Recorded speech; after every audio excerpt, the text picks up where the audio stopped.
Hello, good morning. Good morning. How are you? I'm doing well. It's so good to be here with you. Yeah. Mm, Sometimes we don't get to see each other much, do we? I know. What a gift. I know. So you've been around, busy. I see all these different locations of nature. What's been going on for you this summer? Yeah, I was in Europe visiting my family and maximizing on the herbs and the lush nature and picked and dried some roses, and it was really magical. I, I bet. I bet. Yeah. People forget about that nature nurtures us. What a concept. Yeah. And then we in turn nurture nature. Yeah, I feel it very strongly. I think it might have to do with where we grow up and what we're used to, but I feel it very strongly where I grew up in the Rose Valley in Bulgaria. Um, it's almost like there's this knowing, like I'm known and I know nature there. Versus, in other places in the world, it's still really beautiful, but this kinship and familiarity and the feeling of family is not there. I know. It's crazy, isn't it?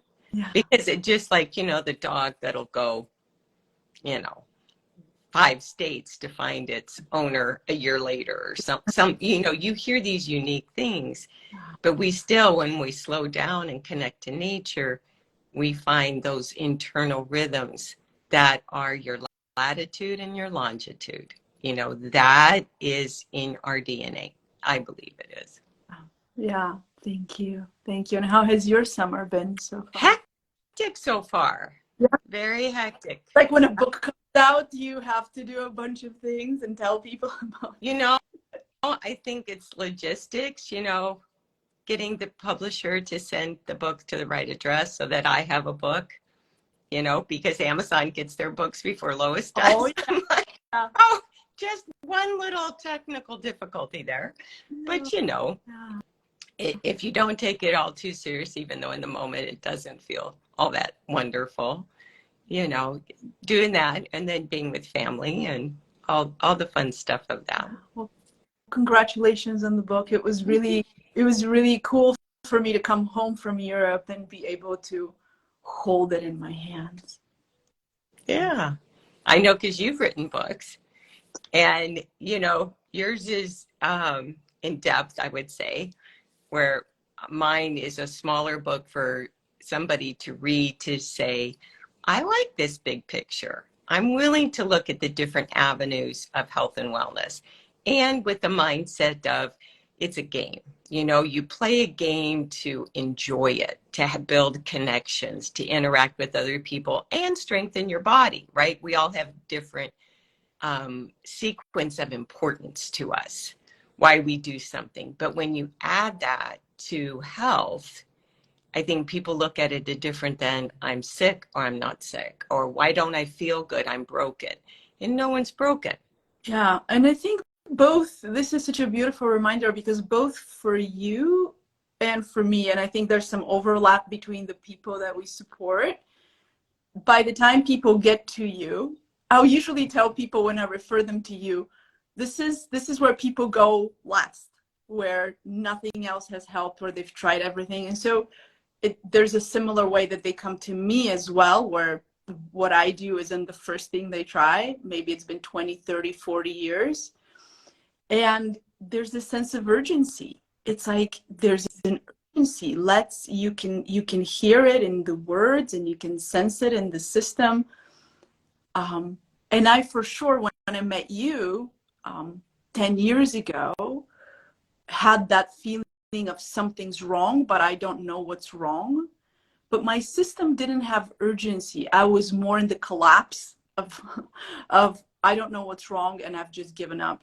Whereas a lot of people, when they come to us, they want to fix it now. And so this curiosity and play, that is the very oxygen that we need in the room to heal, just is not there. It's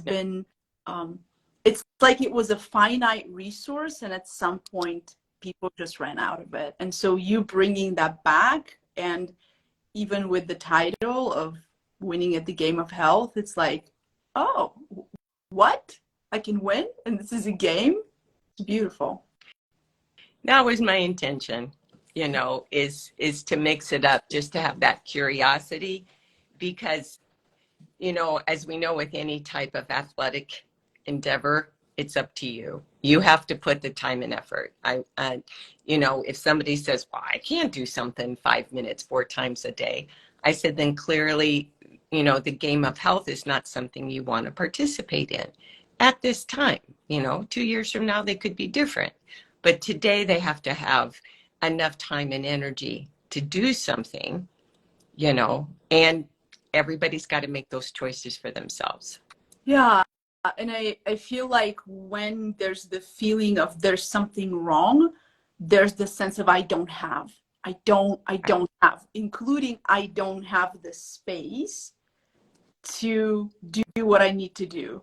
And it's this lack and deep feeling of lack, and at the same time being pressured and condensed and being in a hurry, which, when you slow down to hum and to swallow, all of a sudden space opens.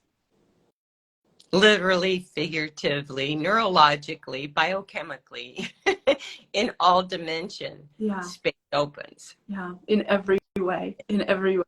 Well, I'm eager to ask you some questions. Go for it.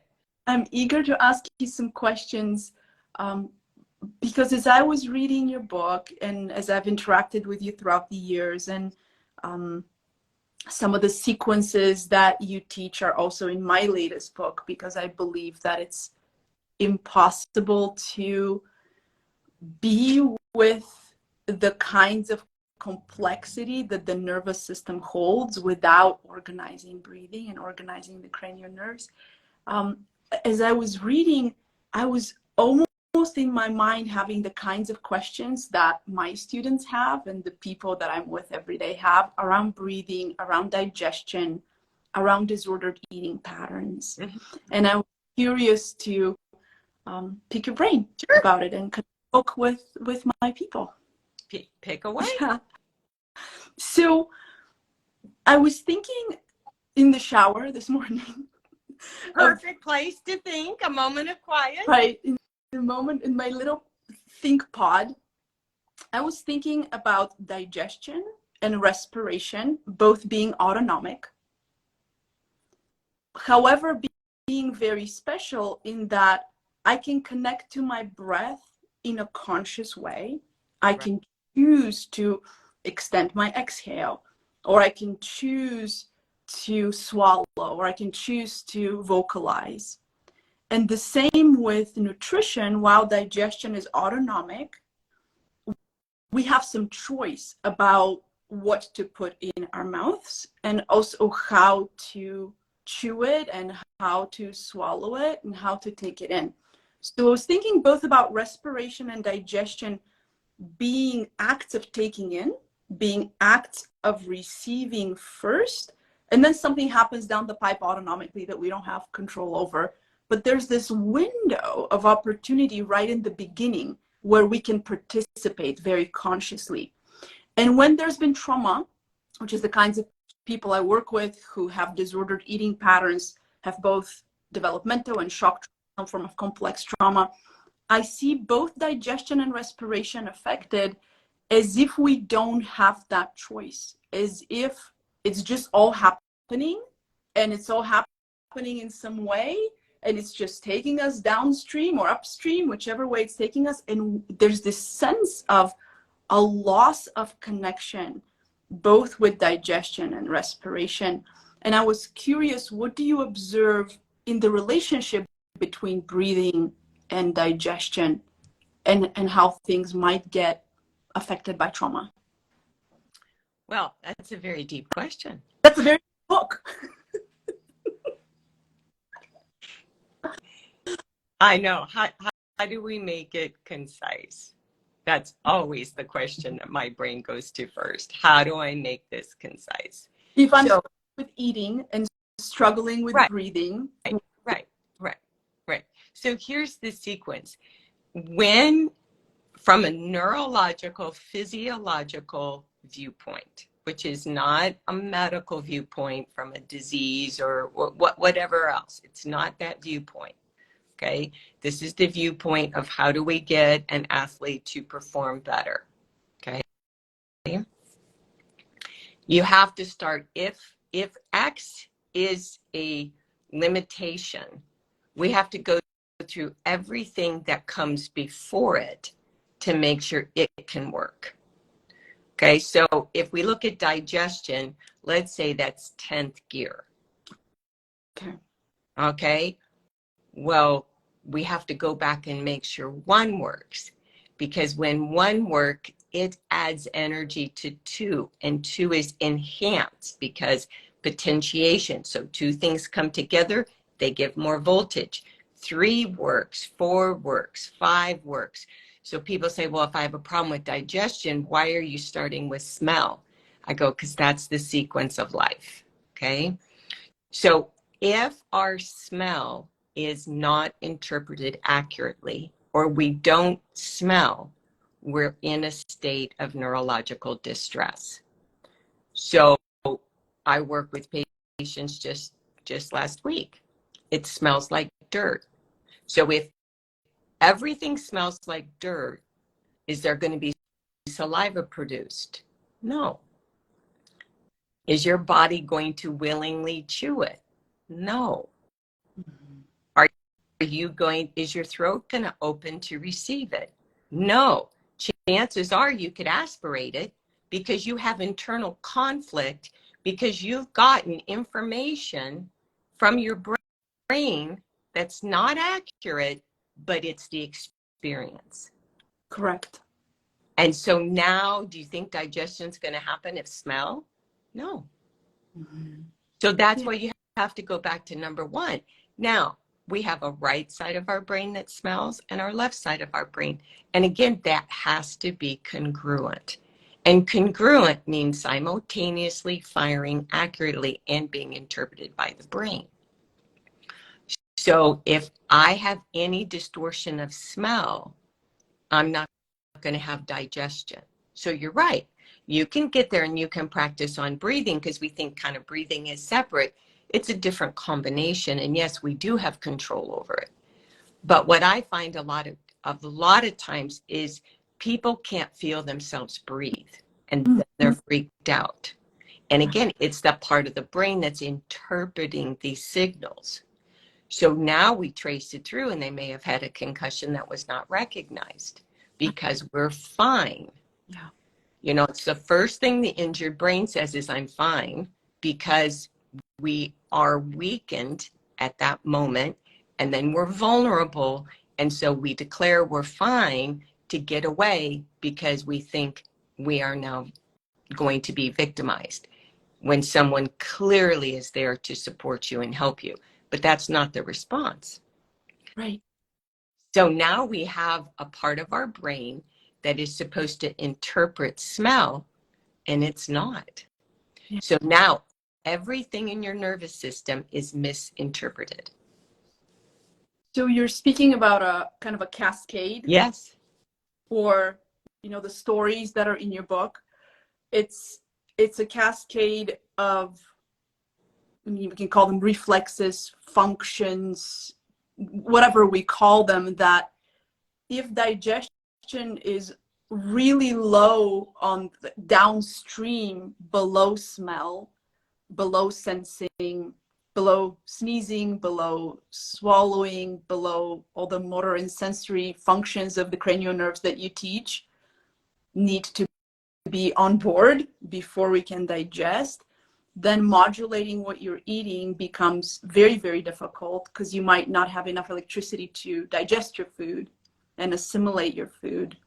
Right. And so we can see how people can be very frustrated when they're working, here down, and Right. then everything that's happening above, which is also a part of the digestive system, ironically, is not being touched at all. Right. And what I see is that in the two kind of extremes of any trauma adaptation, including disordered eating, we might have avoidance and Right. kind of pushing away and trying to restrict. And on the other end of the pendulum, we have this overindulgence or overeating that's more mechanically stimulating, that, you know, it really is not for nutritive purposes. It's doing something else through the nerves. Right. And I'm just curious, because you are the person who really helped me understand bulimia, really helped me understand how throwing up helps people really bring on board functions that they're lacking. So I'm curious I'm not sure I understand. Siri said she's not sure she understands. So in the swing of, you know, from restriction to overindulgence, it almost makes it irrelevant to deal with what the behavior is, because the behavior is downstream from the disorganization that's above. Is that correct? Many, many times, yes. And that's why you do a cranial nerve assessment, to know what is functional, because that's the only thing you have to work with. So if we have 97 cranial nerve functions and a person has 16, number one goal is to get the natural function activated and back on board, so to speak. Okay, it's a network. It's just like, you know, you don't have the code to get online to your Wi-Fi. So your battery's drained all day long because, you know, you're roaming. Your phone is roaming. Well, that's how your nervous system is. Very similar. So when people are exhausted, they also have different behavior. If people are don't have nutrition absorbed, right, they are going to have other situations. So it goes back to electricity. So, you know, cranial nerves and smell and reflexes in the nose contribute to all natural functions. So all natural functions would be all natural functions, which are digestion. But digestion doesn't come at number one, because breathing is first. Right. Right. So I can breathe through my nose and smell. So some mouth breathers are because everything smells bad. Well, why would your brain want to continue smelling something putrid? It wouldn't. It wouldn't at all. Okay. Yeah. So, and thinking about how early all of this may begin, right, when you're a baby or you're a toddler, and then it just becomes an adaptation, that then it becoming a habit, it's already kind of trained your system to eat and digest in a particular way. And so we might call kids picky eaters or sensitive eaters, or say that they have sensory processing disorders, which I'm not saying don't exist, but that the way to be with the challenge is different than just going after the behaviors. right. It's just like you know, now it's pretty well known about the concept of tongue tied, tongue restricted, where you can have tissues inside your mouth that's too tight so things don't work. And I just tell the athletes, let's tie your tennis shoes together and please run a mile. Okay. So there are physiological reasons why things don't work, and we can blame all this other stuff, and it's just crazy. Now, that's the separatism concept. Mm-hmm. But we have to have tongue function so the tongue can move and put things on the roof of the mouth. You have sensory perception on the roof of your mouth. It stimulates the nose. It's designed to stimulate all these natural functions.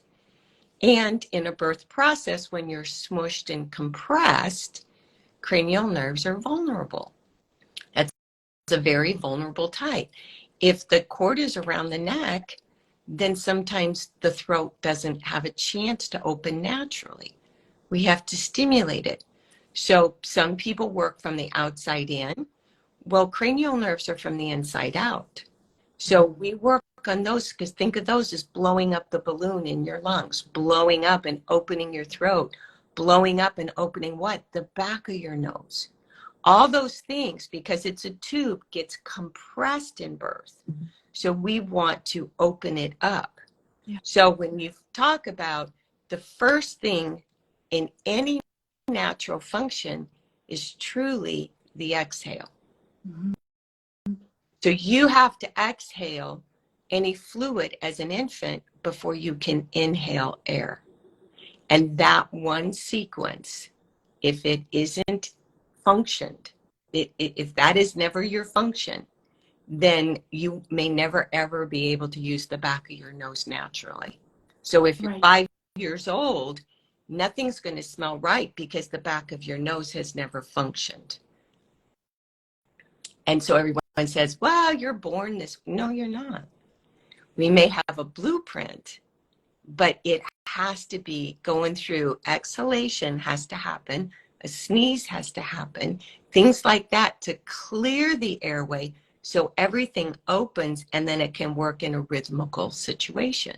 So the rhythm of eating starts with the nose, starts with the lips. Can the lips come together? If the jaw got crooked, in a birth process, well, a lot of times the jaws can't open, the lips can't open, the throat, everything in this area is twisted, too tight. Things aren't going to grow smoothly, and breathing and nutrition will be a struggle. Yeah. The two essential things that should never be a struggle. Right. So some people as adults, they've been labeled, I have TMJ problems. We take x-rays in dentistry, we find they have 3 dental abscesses. Yes, they have pain, but where's it coming from? So again, you need accurate diagnosis. You may not be able to chew your food because you have undiagnosed gum disease, but your brain can feel it because all the nerves inside your mouth are super highly sensitive. They're the most sensitive things ever, and they affect your whole spinal column. So you could have a posture problem because you have a gum infection. Right. Do you know? So it's not we're going to practice chewing. We're going to evaluate you from a cranial nerve perspective. What is bothering the brainstem? Because what bothers the brainstem bothers the whole brain and body. Yeah. And you can see how what blows my mind is because we have cognitive, psycho-emotional stages of development and relational developmental stages that get packed on top of that. You can have someone like, I'm going to give myself as an example, who had the cord around their neck, who was tongue-tied, who couldn't breastfeed, who had massive ear infections and and issues swallowing and just functioning as a very small person, that gets built on top with attachment disturbances, because then you can't securely attach to your caregivers. They're at their wits' end of how to care for you in an antiquated medical system for me over 40 years ago in Eastern Europe. And so just thinking about how much some of us have to work out in therapy and work with attachment and work with relationship and all these challenges, that the neurological, the neural platforms for those who were affected in birth or shortly after birth, and how hard it is and how tiring it is to get something up here but not be able to get it down here, which is what my students say all the time. Right, because the neurological, they're called neuronuts. Just think of all the networks we have. I mean, if you look at Verizon, look at our network, well, you got the same thing going on in your body. And those networks are totally incomplete if your tongue can't work right, if you can't smell and differentiate smell and taste, everything will be altered, and it's never in an enhanced dimension. You don't get superpowers when you don't have function. Right. It's not going to benefit. So if the mother, like you said, if the mom is never able to soothe her child, then then the perception of the mother is, I'm incomplete. And that is very difficult because, in traditional cultures, there was always a team of older women to step in and support, because they knew about tongue restrictions. They knew about the baby's got to sneeze, So in traditional culture, ensuring the transition was an honor, a privilege, and nothing else mattered. to get that baby on board at the very, very beginning. And then support the mom as they learn how to do the dance of life. It really is the dance of life. Yeah. And I see why people, going back to where we started, come frustrated and feeling like they don't have time and that they can't, because that was the original experience that got compressed into the kind of the constellation of what is your symptoms now. And so as you enter back in to touch your nose, to smell, to swallow, to hum, to start to experience what is possible, the feeling of I can't and I don't have enough time and I don't want to, emerges out of that old space, and we think it's about today and it's just the past overlaid over the present. Yeah. It is. And, well, I have to understand. This one lady last week, I have to understand why I need to do all these things. And I said, okay, not to be smart, but do you have time to do a PhD? Yeah, right. I said, that's part of the dysfunction, is I can't follow some directions for a natural experience. We're talking about touching your face with a Q-tip. We're not talking about anything complex. We're not talking about trying to cut up your food. I mean, that's complex. But that's so much how the brain doesn't even know where the face is. Okay? Mm-hmm. So if my face map is off in my brain, I can't find me. And there is nothing more traumatic to the brain than when it can't find its own human. Right. We know it's there, but see, that's why it's like, who sees in their mouth? Who sees in their throat? Who sees in their stomach? Who sees in all these things?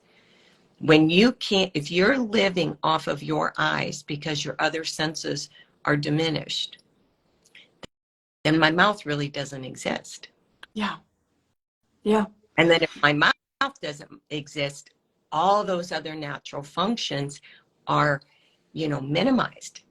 Right. Right. Just like when we work with pairing far and near senses and working with food, and so often people are using their eyes to choose what to eat or what looks good, whereas what would feel good is completely different. And so we end up choosing with our eyes what ends up completely wrong in the body. And just pairing the experience inside with what we see can be so powerful. And yet, when we're used to going outside for that information, it can be really confusing, because I have functioned this way my whole life, and here comes Lois, and what we're going to change how I have functioned, but it saved my life, so there's this, right, it's depleting me from my life, but it saved the life it's depleting. And so there's this tug of war that people get into that I find very humbling, and I am through it in some fractal version of it every day myself. So I have a lot of respect for it. It is. And it's and when you really understand the nervous system, you spark one cranial nerve and there's a domino effect. Right. Right. And now the person has to integrate and accept that feeling tingly is coming alive. Right. And people go, oh, I think I'm going to pass out. And I said, oh, so you can't see and it's black? Oh, no. Do you see stars? Oh, no. What do you feel? Well, I feel my head. And then I get to say, welcome to your brain on oxygen. Yeah. Your brain is getting oxygen. It feels tingly. It's going to feel a little different. And if you can say in this moment, I'm 100% safe, feeling a little different, now your brain and body are going to start to connect in a new way, but it's a new natural way. Wow. It's not synthetic. It's not artificial. You're not going to rehearse it. You're not going to practice it. But you are going to start to learn that the doorbell to the cranial nerves are not where the doorbell rings. There's a distance. and it's like the pilot light. It's there, but we have to get it to the burner. You have to learn to turn the knob. You have to understand this new concept, but it's old in origin. It's a natural origin that has been known throughout the world for many, many, many, many thousands of years. Okay? It's always been there. But in, I don't know, however many decades, things have been different. I'm thinking about coming in and like you said, firing up one cranial nerve. I love feeling them wake up, kind of like wake up, and then there's a wave or a pulse through the body, and then the rest just kind of aligns, and if you give it space you can observe it. And I'm wondering, there's a lot in your book about preparing. It felt to me like there's a lot of preparing the system through perhaps changing nutrition habits or excluding particular irritating foods before you get to the actual breathing that's at the end of the book. And I'm wondering, is there a way in which eating those irritating substances, say gluten, for example, actually not harms, but in some way influences the function of the cranial nerves? Like if there's inflammation? Yeah, they can actually see the lining of your gut is one cell thick. Right. And cranial nerve 10, the vagus nerve, is the glue and the electrical charge to keep that cell intact, which means, it's all sealed. So if the majority of us can't have gluten for whatever reason, then because it's not the same as what, wheat and things were 30 and 40 years ago. Things have changed. So it's not what we were eating before. When that changed, that electricity and it causes inflammation. Well, inflammation separates cells. And so like actually separates it.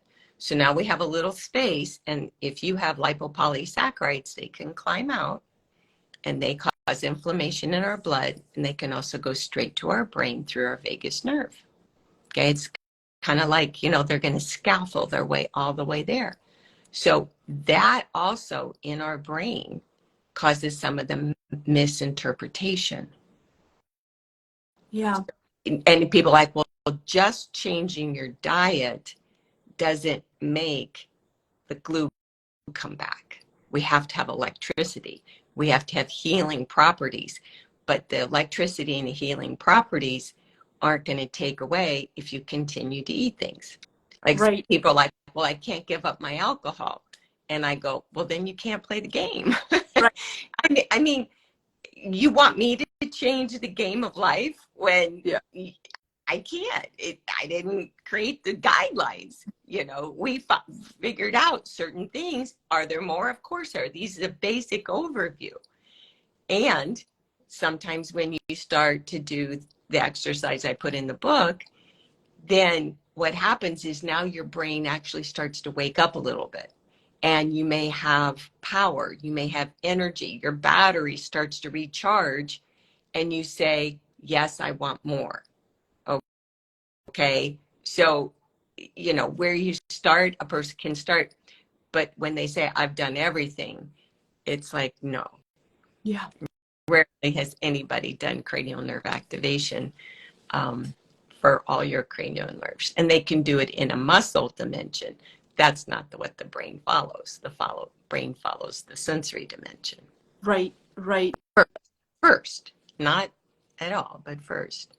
And what I'm holding here is that, there's many paths to recovery.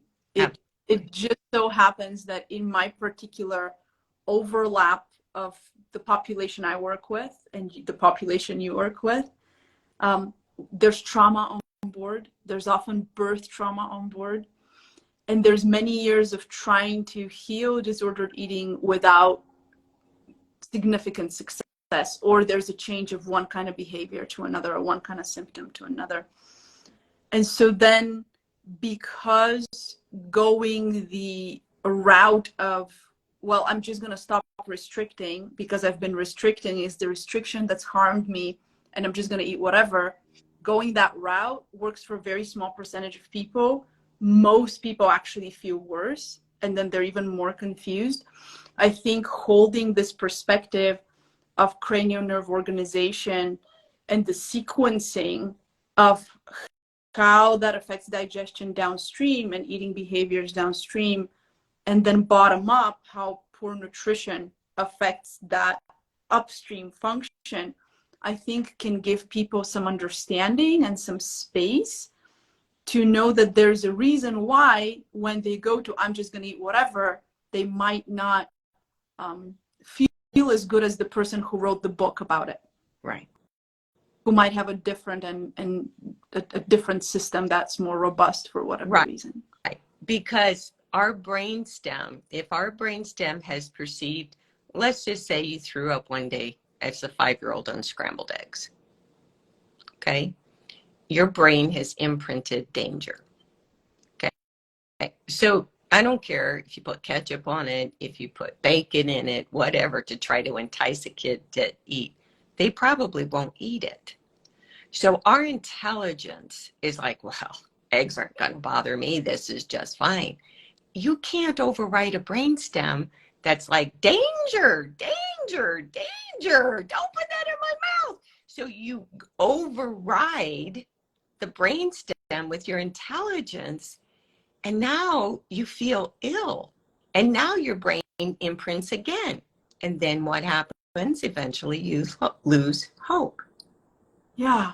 Yeah, but when you bring that system back online through natural cranial nerve activation, once they get uploaded and things start to fire to the brain, and you add safety to the mix, and you create this amazing ability, now it starts going past your throat, which has to happen.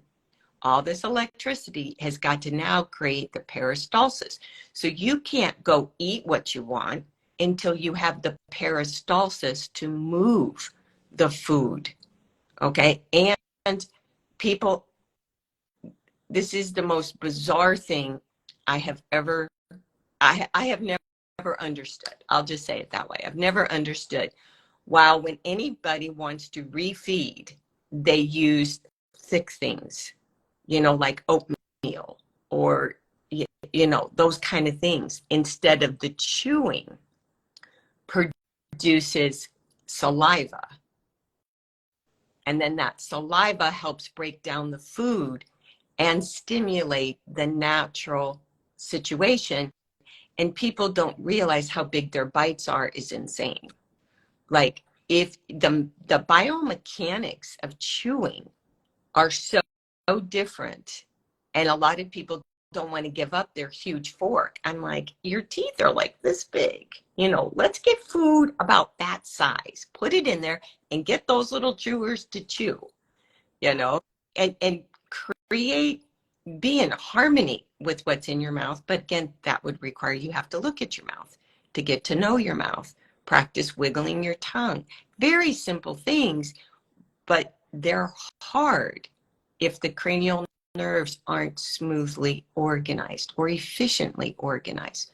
Just wiggling your tongue. If you can't wiggle your tongue, then your brain isn't ready to swallow yet. Yeah. And so how can I just put anything down there if I don't have the rhythm to go through? And if I don't have the biochemistry to break it down, and my brain can't feel what's in my mouth, switch to breathing through my nose, feel what's in my mouth. Because if I can't feel and breathe and alternate that, then just the act of swallowing is traumatic to the brainstem. Yeah. So can you see how the brain is going to want to reverse that process? Oh, absolutely. And I can also see how, for people with restrictive patterns, that, there was a reason I was so restrictive when I was younger, and it actually was more disorganizing to eat than not to eat. Right. Yeah. Right. And when people say it hurts to eat, right, like, if you don't understand neurology and cranial nerves, and that's a huge statement, that it could take a person 3 hours to figure out the whole process. But guess what? It's possible. We can do a cranial nerve exam in 20 minutes. We can do a complete neuro exam in 20 minutes. So in 40 minutes, you will know what's working, what is on board, and you'll also know what's not working yet. And then each cranial nerve takes a certain amount of time to get it, the brain, to reorganize the brain. So it depends what your combination of everything is. And there's a realistic time. Here's the limitation. When we do a cranial nerve assessment, your brainstem and body, your brainstem and your brain and your body are all alerted to your weak link. Oh, yeah. And now you can have a little tiger. Well, of course I didn't know what you were doing with my tongue. You didn't tell me you were touching my tongue. I didn't know you were touching my tongue. In fact, you poked my tongue. You hurt my tongue. And I said, time out. We touched you with a Q-tip. We went like this. Well, it didn't feel that way. I know. That's the part. So when you go to eat, it doesn't feel like food. You're right. Okay. So that's why there has to be safety. And neurological safety, everyone talks about the concept of safety. No, neurological safety is oxygen. If you don't have enough oxygen and CO2 is coming out, then you are dealing with this random sporadic signals that were never designed for the brain to handle all that. So when we take care of that nerve first and we increase our oxygenation and the CO2 elimination, now things start to fire and interpretation becomes more accurate. Right. Now, does it fix it? No, but we don't have to figure out snow every day. We're not listening to 38 volumes of static. See, the static has to be integrated, but we're not dealing with static. We're turning on function. We're not dealing with the pain. We're turning on function. Yeah. Because yeah, the pain may be a symptom, the pain may not. But again, if I've had all this pain and no one's figured it out, chances are it's a neurological misinterpretation because of a lot of cranial nerve dysfunction. Right. Right. And that can come from any number of things. It could come from, I've had a lot of eating disorders from airbags. Yeah. The airbag goes off, the brain goes, oh, I'm alive, you saved my life. Yeah, but the consequences are that your esophagus may not work right, and your lungs are compressed still, and your stomach is kind of twisted in there, and it doesn't want food down there. Yeah. And at the end of the day, and I'm aware of our time, I could talk to you for about 45 hours about this, but we're reaching about 45 minutes. At the end of the day, it's understanding that there's a place to begin. And if you don't begin at the beginning, then you can end up really going in circles in the forest and really be off your path. Because there's, a beginning of a trail, and then sometimes these trails, loop and they're wonderful and you come back, which would be great. But if you just get dropped off somewhere in the middle of the woods, it would be more likely that you get lost because you don't know where you're going. And I feel like your book and the beginning practices at the end really put you at the beginning of the trail. And that's really a good gift for those that are trying to figure something out that they couldn't for a long time.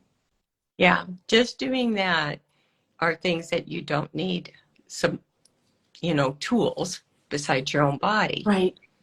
And really practicing it, because if your system isn't firing the way you know it could fire by just doing single-sided nasal breathing, we're stimulating things in a very gentle way, a very organized way.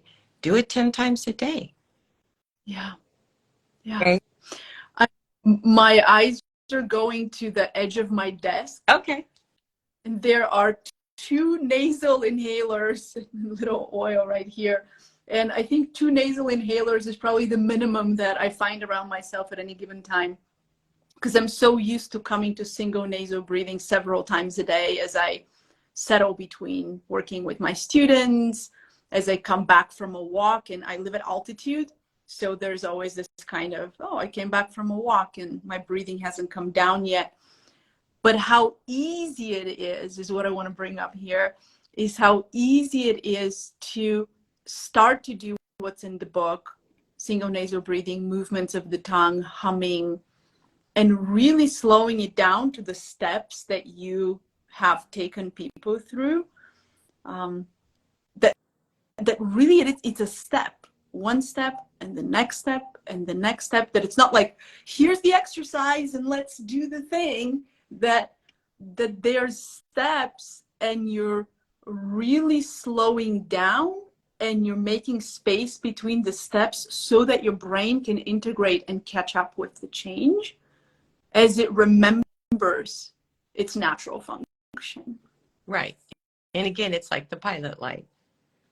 You know, we can't go put something, you know, start to cook if we don't have the pilot light lit to the burner. Right. And that's what I look at, to where everyone's doing all the stuff, which is important, but it's not the first step. Right. Right. And I love, what I love about your work, and I've been with you for 10 years now, is that no matter what you're doing, whether it's athletics or parenting or you know, an orthodontic treatment, that under all of those, or eating disorder treatment, that your work comes in as a foundational layer under anything that we're trying to reorganize. Absolutely. Absolutely.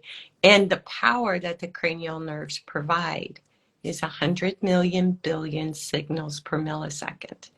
That's our potential, that when we can slow down and resync it, it's truly synchronization, that it can provide so many people with things that they really didn't even think or know is possible because they hadn't experienced it. Right. So cranial nerves can't be talked into working. They have to be experienced and then accept the sensation, because it will feel different. Right.